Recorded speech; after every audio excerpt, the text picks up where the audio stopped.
The main hall of Blackwell Enterprises glittered with crystal chandeliers that reflected every luxurious detail of the space. Men in impeccable suits and women in sophisticated suits stood around the immense mahogany table, where rested the contract that would define the future of a deal valued at over $200 million. The air was thick, charged with tension, as if each second were an unbearable weight on the shoulders of everyone present. The digital clock on the wall ticked silently, reminding everyone that failure was not an option. Victor Blackwell, the room's magnate, clasped his hands impatiently. His sharp gaze cut like blades, scanning every face for answers no one seemed brave enough to give. Before him, the vital document was written in a foreign language, a language that should have been mastered by the best professionals hired at a premium price. But no lawyer, no counselor, not even the hired interpreter dared speak. The collective shame seemed like an insurmountable wall, and Victor's fury grew with every breath. The silence became deafening, shattering the security of everyone present. It was as if an entire empire were about to crumble in the face of a simple piece of paper, an indecipherable contract that could mean either rise or fall. Victor was tapping his fingers on the table, the dry sound echoing like a warning. The entire room dreaded the moment his patience would run out. Little did they know that the answer wouldn't come from any of the suits, but from an unexpected voice. Hidden in the corner, no one dared look. Before we continue, subscribe to the channel now to help us bring you more moving stories like this that change lives. Victor Blackwell leaned back in his Italian leather chair with a gesture of calculated impatience. The man who had built an empire through ruthless acquisitions did not tolerate incompetence, especially in the face of international investors awaiting a swift decision. His tailored suit reflected an image of absolute power, but behind his controlled appearance, his fury was a volcano ready to erupt. He believed himself untouchable, accustomed to ordering and ruling without ever being questioned. For Victor, every meeting was a battle, and winning meant crushing any sign of weakness. As his eyes roamed over the lawyers' embarrassed faces, Victor let out a dry, contemptuous laugh. "Is this what I pay you? A battalion of useless people?" he snapped, his deep voice echoing like thunder through the room.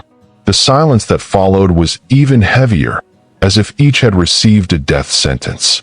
None of those present dared meet his gaze. Everyone knew that with just one order, careers could be destroyed in a matter of seconds. Victor's power came not only from his money, but from the fear he could instill with a few words. For Victor, power wasn't just about money. It was the ability to reduce anyone to insignificance. And that was exactly what he was doing now, making it clear that in his world, there was only room for the strong and the intelligent. The tycoon believed he was in absolute control of the situation, feeding off the terror in the eyes of those present. However, as much as he tried to maintain an aura of invincibility, one detail eluded him. Life always finds a way to confront the proud with their own vulnerability. And that moment was closer than he could have ever imagined, hidden in the silence of a corner of the room. The mahogany desk reflected the cold glow of the recessed ceiling lights, and the weight of the silence was almost unbearable. The lawyers flipped through papers unnecessarily, simply to avoid meeting Victor's piercing gaze. The executives adjusted their ties, pretending to jot something down in their notebooks, as if any movement would render them invisible. The hired interpreter, pale, wiped the sweat from his forehead with a crumpled handkerchief, unable to find the courage to stand up again after the fatal error. With each passing second, the fear seemed to multiply, like a shadow swallowing all the confidence in the room. It was the kind of moment when even breathing had to be controlled, for any sound could be interpreted as a challenge. The subdued murmurs resembled a whisper of wind amid a storm about to break. Every second of hesitation eroded the investors' confidence, who exchanged uneasy glances, as if considering the possibility of abandoning the deal. The pressure in the air was so dense it seemed to lack oxygen, and the opulence of the room, with its gilded paintings and heavy drapes, now felt like a luxurious prison. One of the senior advisors actually loosened his collar, his heart racing, as the pen slipped from his hand and rolled across the floor, shattering the silence for a moment. The sound echoed like an explosion, and everyone cowered even more, certain that Victor would react brutally. And in the center of this suffocating scene, Victor drummed his fingers on the table, each beat echoing like a judge's gavel announcing a conviction. It was the perfect display of absolute power, but behind this spectacle of intimidation, in the shadows of the room, lurked someone who had previously gone unnoticed, someone who held within themselves the key to turning the tables. While everyone worried about surviving the tycoon's gaze, Ruth Morgan remained silent, discreetly scrubbing a bottle of cleaning fluid, pretending not to hear anything. However, it wasn't she who would take the lead at that moment, but her son, who watched intently, never imagining that fate would thrust him into the center of the scene. As tension gripped the room, the side door opened almost imperceptibly. Ruth Morgan, the cleaning lady, entered pushing the cleaning cart. She wore a worn blue uniform, yellow rubber gloves, and her brown hair tied back in a simple bun, as she did every day. Her lowered eyes avoided meeting those of the executives, knowing she was invisible to them. She went unnoticed like part of the furniture, like an unimportant detail in that world of millionaire figures. Yet, in her chest was a watchful, ever-observant heart and a deep love for her son, who carried dreams bigger than the walls of that room. The sound of the cart's wheels scraping discreetly against the marble floor mingled with the pent-up breathing of those present. Ruth stood in a corner, trying not to attract attention, and began organizing the cleaning supplies as if her presence had no impact. But secretly, her eyes darted to the central table and the document that had caused such a stir. She didn't understand the details, but she could see that something big was at stake. However, she was far from imagining that her and her son's lives were about to become definitively intertwined with that contract. Ruth carried the weight of a life of invisibility. She had worked there for years, but had never been called by name. She was simply the cleaner. To the suits, she was nothing more than a shadow cleaning up the remnants of their greatness. But that night, fate quietly whispered to remind them that even the most invisible person can carry a link capable of changing everything. However, it wouldn't be Ruth who broke that heavy silence, but her son, who accompanied her in silence, hidden discreetly near the door, watching the unfolding events with an unusual gleam in his eye. In the center of the table lay the contract that had become the linchpin of all the tension. Pages bound in black, sealed with the crest of one of Europe's largest companies, displayed line after line of a language few even recognized. It was as if the fate of hundreds of employees, millions in investments, and Victor Blackwell's own reputation were tied to those indecipherable words. The weight of that document was greater than any stone, suffocating everyone present without the need to utter a sound. The pages were not just paper, but invisible chains that bound each person to their chair, reminding them that a mistake would cost much more than money. It would cost credibility. The lawyers had attempted an initial reading, but soon became stumped by technical terms and linguistic constructions that eluded comprehension. The interpreter, hired for the occasion and paid handsomely, stumbled through the first few sentences, mumbling nonsense until he gave up amid the magnate's furious glare. The failure echoed like a silent scream in the room. Victor, red with rage, stood up and slammed his fist on the table, making water glasses rattle and some executives nearly jump out of their chairs. "Useless," he roared, his scream reverberating like a definitive sentence.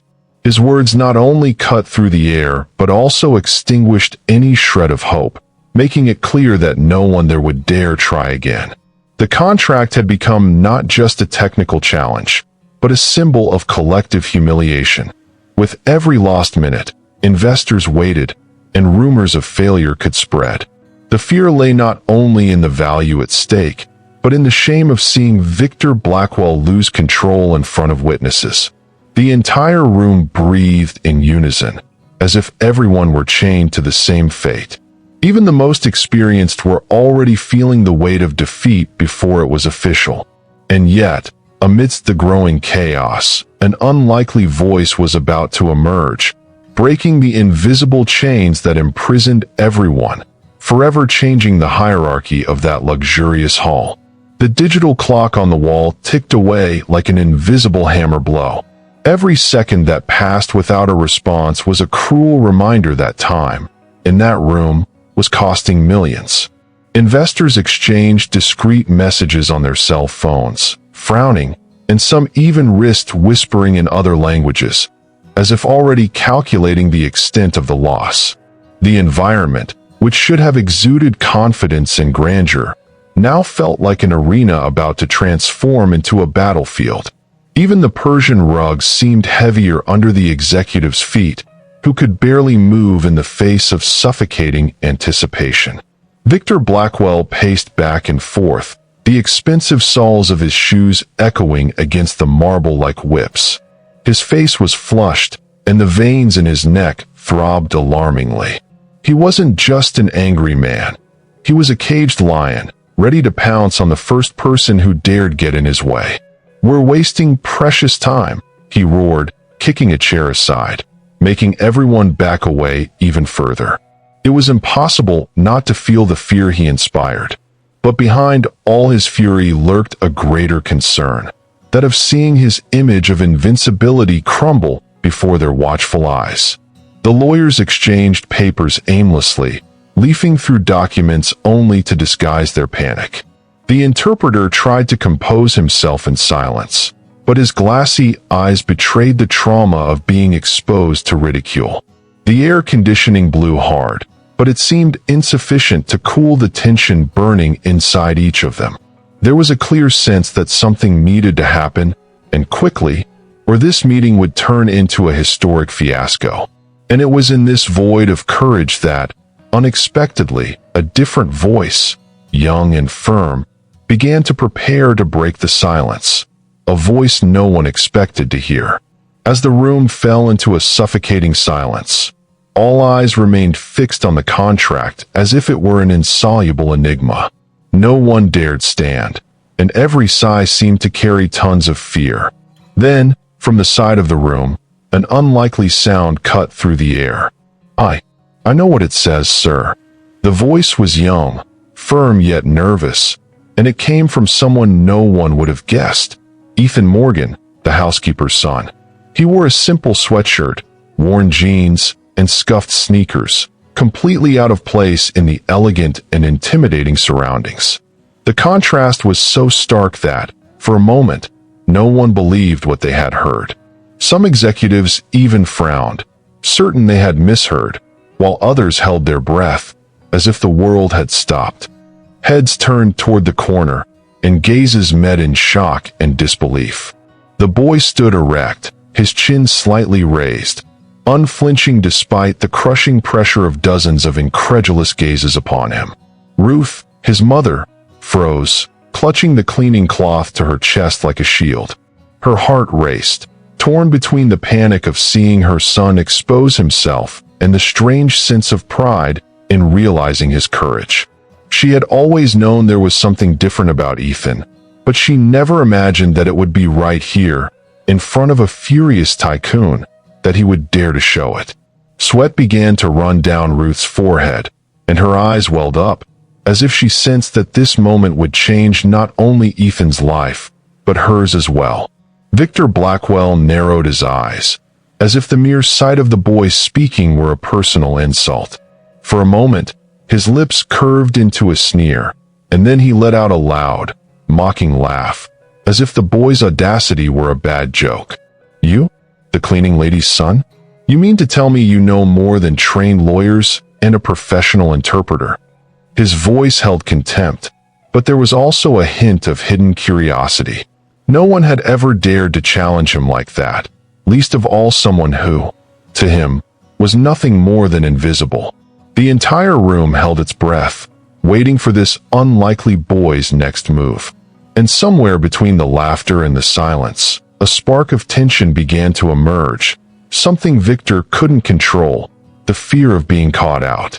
A murmur rippled through the room like a silent wave, spreading among the lawyers and executives who stared at each other in astonishment. It was unthinkable that a boy, especially the housekeeper's son, would have the courage to speak in the middle of a meeting of this magnitude. Some whispered, trying to hide nervous laughter, as if waiting for Victor to wave the boy away. Others, however, remained serious, intrigued by the unexpected confidence in Ethan's voice. There was something about him that didn't seem to match his simple appearance, as if he carried a certainty the others lacked. Even the foreign investors leaned forward discreetly, curious to know if this boldness was just youthful folly or something that could truly change the course of the meeting. Victor Blackwell, still laughing, threw up his hands in disbelief, as if facing the most absurd thing he'd ever heard. "So tell me, kid, you think you know more than everyone here?" he said sarcastically, forcing a laugh that echoed through the room. But behind that act of superiority, his mind was spinning in spirals of doubt. He knew human instinct well. That steady gaze in Ethan's eyes wasn't the kind of thing he spoke casually. And that detail, however small, bothered him more than he cared to admit. That kid didn't seem to be bluffing. Victor crossed his arms, trying to regain control of the situation, but every second the boy maintained his firm posture made his authority seem less solid. Meanwhile, Ruth Morgan felt the ground disappear beneath her feet. Her maternal instinct screamed at her to step forward, grab her son, and get him out of there before he was humiliated in front of everyone. But something held her back, the conviction she sensed in the boy's posture. It was as if Ethan had been born for this moment. The executives, who minutes before had been on the verge of collapsing in shame, now averted their gaze to the boy, as if witnessing an improbable scene. The tension was no longer just about the translation's failure, but about the anticipation of what might happen if this bold young man, in a suit, was right.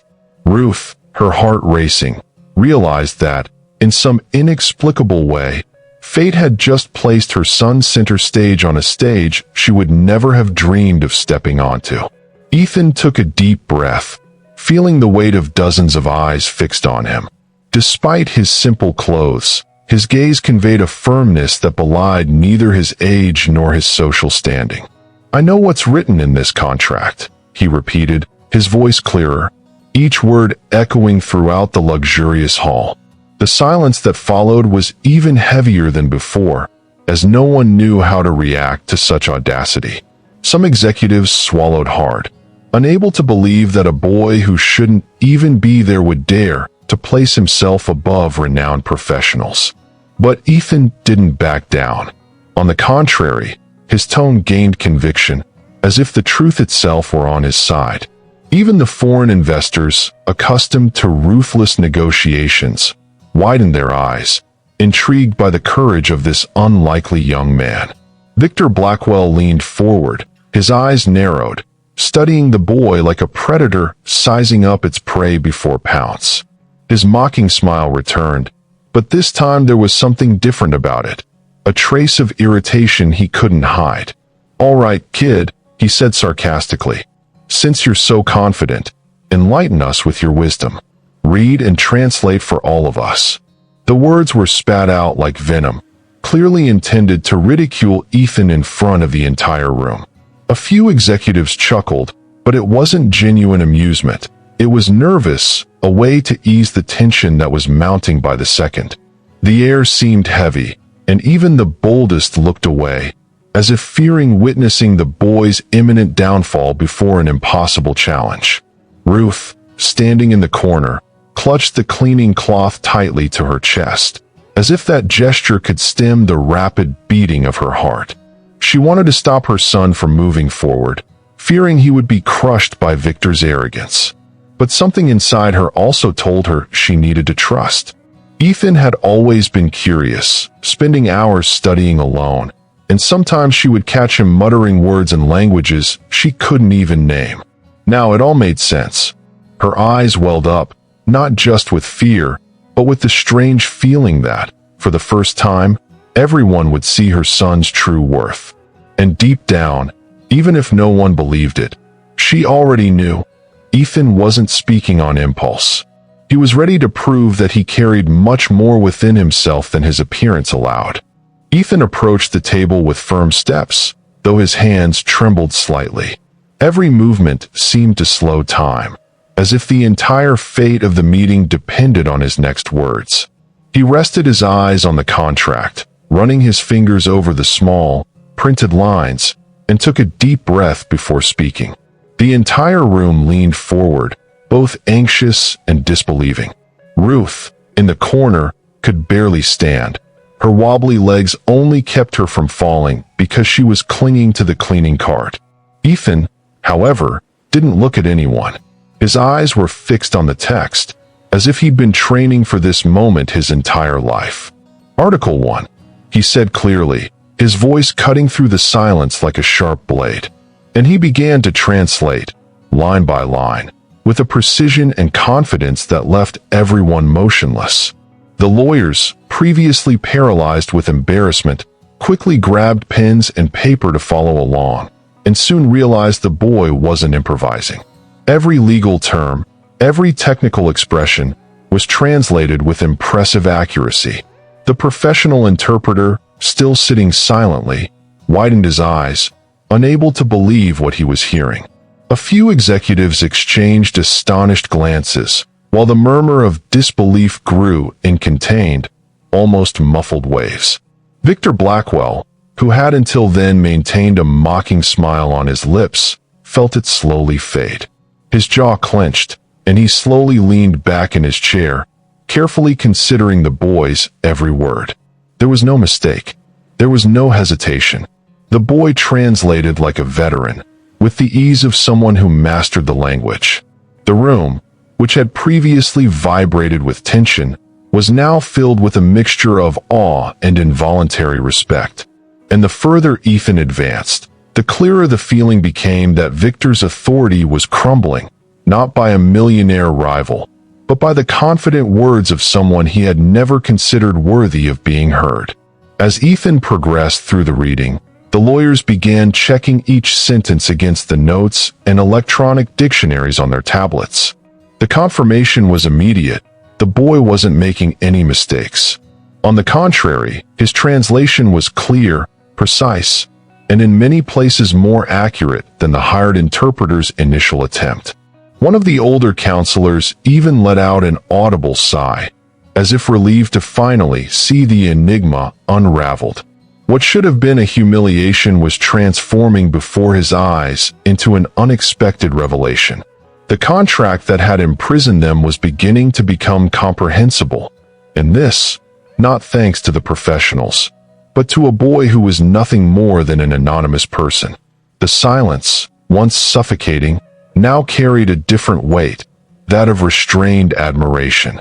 Each new translated line was a blow to Victor Blackwell's disbelief and pride. The tycoon, who until minutes before had towered over him as the supreme figure of power in the room, now found himself forced to watch his authority slipping through his fingers. His gaze, once arrogant, now oscillated between fury and something rarer, discomfort. It was as if each word the boy said was a direct affront to his position, wrenching from within him a bitter sense of impotence. That moment, which should have been his triumph, became a stage for embarrassment. Ruth, in the corner, couldn't hold back the tears welling up in her eyes. For the first time, she saw all those suited men and women who had never even noticed her turn their gazes not to Victor, but to her son. Ethan, with his worn sneakers and simple sweatshirt, was now the absolute center of attention, as if he were the only truly important figure in that luxurious room. Every word that came out of his mouth was a brick knocked off the magnate's pedestal. And the more he spoke, the more inevitable the realization became. Victor's power was no longer absolute. and everyone there knew it, even if no one dared say it out loud. When Ethan finished translating the first block of the contract, the silence wasn't one of disbelief, but of absolute shock. One of the foreign investors, who until then had seemed impatient and ready to leave the table, leaned forward and murmured something in his native language, nodding at the boy. It was enough for others to follow suit with discreet nods of approval. Executives who had previously mocked him now scrambled to write down every word, fearing they'd missed a detail. The confidence that had evaporated from the room minutes earlier began to return, not because of Victor's leadership, but because of Ethan's unexpected courage and intelligence. It was as if, for the first time all night, there was a clear light pointing to a dignified exit. A younger lawyer, unable to contain himself, looked up from his tablet and declared firmly, "He's absolutely right." The words echoed through the room like a gunshot, causing several to turn to confirm at the same moment. The screens confirmed it. No flaws, no contradictions. It was impossible to deny that the boy mastered the language as if it were his own. Even the interpreter, cowering in silence, lowered his head, defeated not by Victor's humiliation, but by the unquestionable talent of someone who had never received recognition. The boy who should have been invisible was now the beacon guiding everyone out of the chaos. A gleam of respect appeared in the eyes of some executives, and even a faint, muffled applause escaped from a corner of the table, interrupted only by the fear of further angering the tycoon. Ruth, motionless in the corner, pressed her hands to her chest as discreet tears streamed down her face. Seeing her son recognized before such powerful men and women was something she had never dared dream of. For an instant, the room of marble and expensive chandeliers ceased to be a place of arrogance and fear and became a stage of consecration. Ethan, not seeking applause, stood firm, translating naturally, as if he had always been called to do so. It was impossible not to notice the change in atmosphere. It was no longer Victor Blackwell who commanded the room, but the son of the maid everyone had ignored until that moment. The weight of truth was so strong in the air that even the most hardened skeptics had to admit a new protagonist had emerged. Victor Blackwell remained motionless for a few moments, as if trying to process what he had just witnessed. The silence that had once served as his throne now turned against him, transforming into an invisible tribunal. Every glance that fell upon the magnate was no longer one of respect, but of judgment. His lips tightened, trying to disguise his loss of control, but the flush on his face betrayed his pent-up anger. For the first time, Victor had no sharp words to utter. What remained was a heavy silence that rang with defeat. And for a man who had built his image on absolute dominance, that silence was the worst of condemnations. The executives, who for years had bowed before his authority, now kept their gaze firmly fixed on the boy, as if they had found a new reference point. Each sentence Ethan translated further eroded the pedestal on which Victor stood. Even the foreign investors, accustomed to the ruthless game of business, began exchanging disapproving glances as they realized the tycoon had lost his composure in front of a mere teenager. The power that had previously emanated from his every gesture now seemed to evaporate like smoke before an unexpected flame. Victor tried to hide it with forced smiles, but his body betrayed his discomfort. Tense shoulders, clenched fists, and eyes avoiding facing the truth everyone already saw. Ruth, watching from afar, felt a mixture of relief and silent revenge. For years, she had been ignored, invisible, reduced to nothing more than a shadow cleaning hallways and luxurious rooms. Now, in front of all those suited men, it was her son who silenced the most powerful man in the room. Her heart overflowed with pride, but also with disbelief. She had never imagined that Victor's humiliation would come not from a worthy rival, but from someone he had never considered relevant. In that moment, each tick of the clock marked not only the passage of time, but the crumbling of an empire sustained by fear and arrogance. With each translated line, Ethan not only revealed the content of the contract, but also dismantled an invisible hierarchy that had always relegated people like him and his mother to the background. His voice, clear and confident, filled the room with an authority no diploma or million-dollar position had ever conveyed. The boy no longer trembled. On the contrary, he seemed to grow stronger with each word, as if the very environment lent him courage. It was impossible not to notice the contrast. On one side, a boy in simple clothes. On the other, men in expensive suits who no longer dared to speak. And the more time passed, the clearer it became that humility had overcome pride.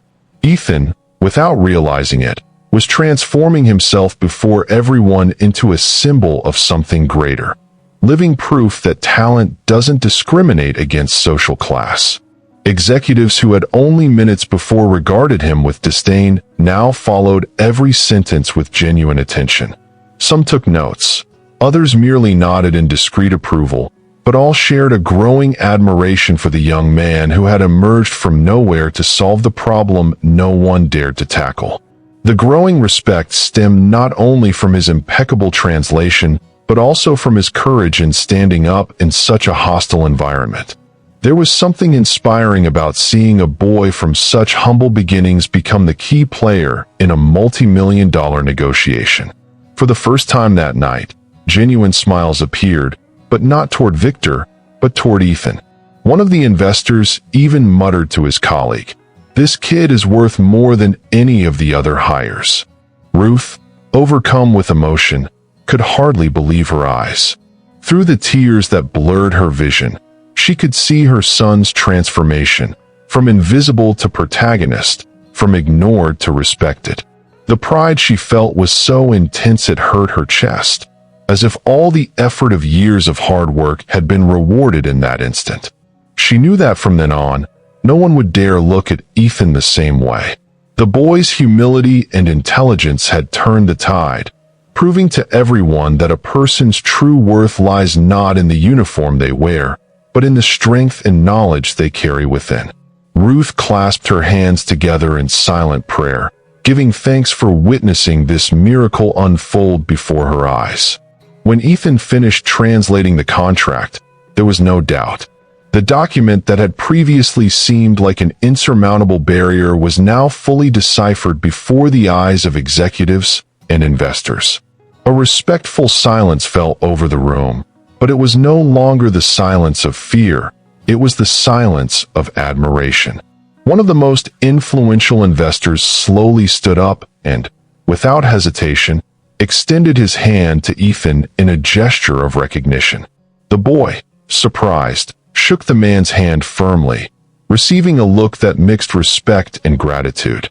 For the first time, the entire room had a new center, and it was no longer Victor Blackwell. The applause began timidly, almost shyly, but quickly grew in intensity until it filled the entire space.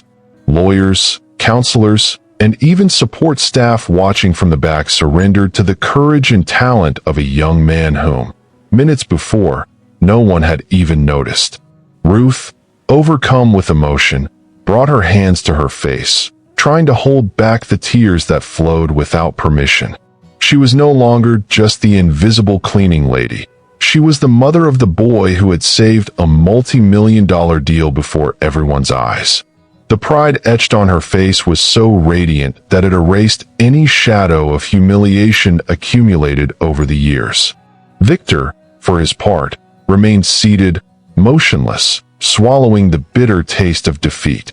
His empire, his commanding voice, his image of invincibility had been crushed not by a billionaire rival, but by a simple, daring boy. He knew that this episode would not be forgotten. The eyes that had previously turned to him for answers now belonged to Ethan. Ruth felt her heart race even faster, realizing that this was the moment their lives would change forever.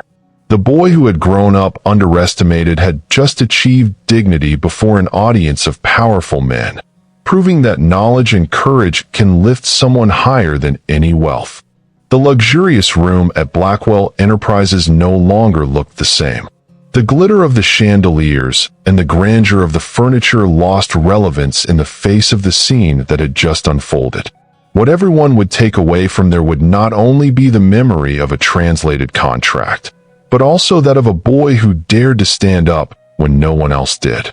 Ethan not only deciphered foreign words, but also broke down invisible barriers that separated the humble from the powerful, reminding everyone that true worth is not measured by wealth or social standing. From that moment on, no one in that room would ever be able to look at him the same way, because they had witnessed the rise of the improbable. Victor Blackwell, in silence, became a living testament to the fact that arrogance has an expiration date. The pride that sustained him faded into a nagging shadow, while the courage of a young man of humble origins rose as the new truth of the night. Ruth, with tears of relief, knew that this moment redefined everything, not only how others viewed her and her son, but also how Ethan would come to see himself. The invisible boy had found his voice, and with it, earned respect among those who had previously ignored him. Victor's awkward silence wasn't just defeat. It was a cruel reminder that power belongs not to the richest, but to those who dare to face the impossible. And there, amidst the applause and recognition, a powerful lesson was engraved. Never underestimate someone based on their appearance or position. Ruth's blue uniform could be deceiving. Ethan's worn sneakers could be distracting, but the greatness hidden in their hearts was stronger than any millionaire facade.